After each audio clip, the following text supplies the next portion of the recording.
Tim Fehlbaum, thank you for your time and thank you for September 5. May I join probably a long list of people saying congratulations on your Oscar nomination as well? Thank you very much. I'm not over the moment where this is a big joy to hear that. Thank you. I'm sure it never gets old. And did you think, though, this would be the film that would get you this Oscar nomination? No, I definitely wouldn't have thought that. Did you think that this could be an Oscar-nominated film? I mean, it's very good, Tim. Thank you very much. I think generally when making the movie, we didn't think too much about Oscar, but rather about the story it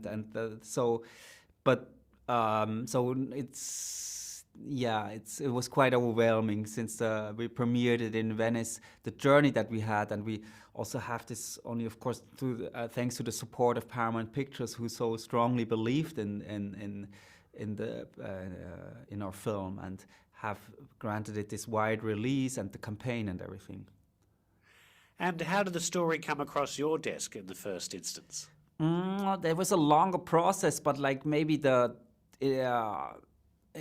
one moment that I would want to point out is the conversation that we had with Jeffrey Mason. That's the character played by John Magaro, and he was there and witnessed live as they made that switch from reporting on these serene Olympics to the crisis, and listening to his stories that sparked the idea of telling it entirely from that angle.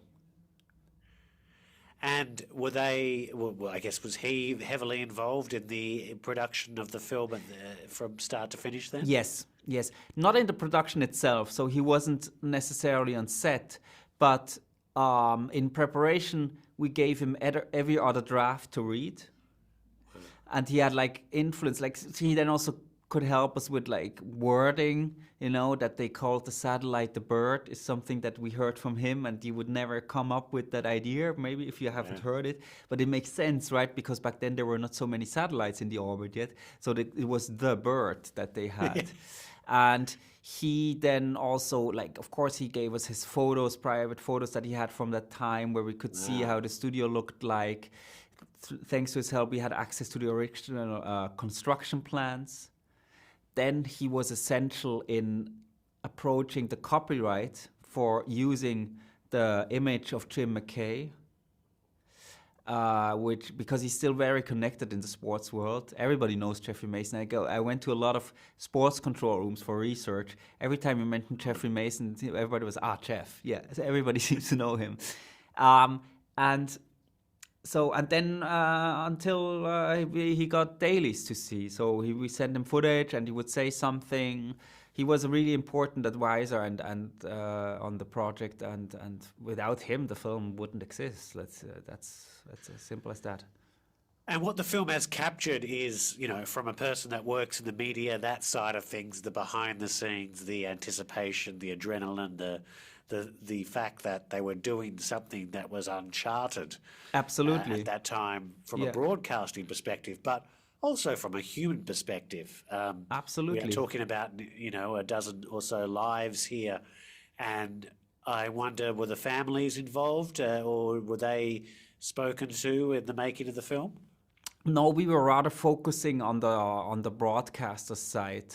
So we were talking to more eyewitnesses that were present in that room on that day, because once we found that angle, we also decided that we want to go very strictly through with it. Like, we don't want to leave the studio anymore. In a way, this movie is also about, should have this claustrophobic tension, and also about the irony that they're so close to where these tragic events are happening, but they only observe it through their cameras.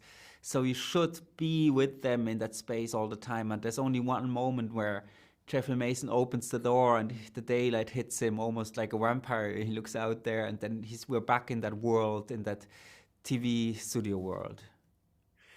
You are being modest about your Oscar nomination, but it is well and truly deserved. Thank you. You have to now I guess the most important thing now is, what will you wear on that day in March, Tim? You know what? Have you planned? It's funny because I just had the fitting, and it's not my It's another thing I don't think too much about, our clothes, and I was very glad that I had a whole team, that was very well organized, and we had 20 minutes, and now I'm gonna wear Giorgio Armani.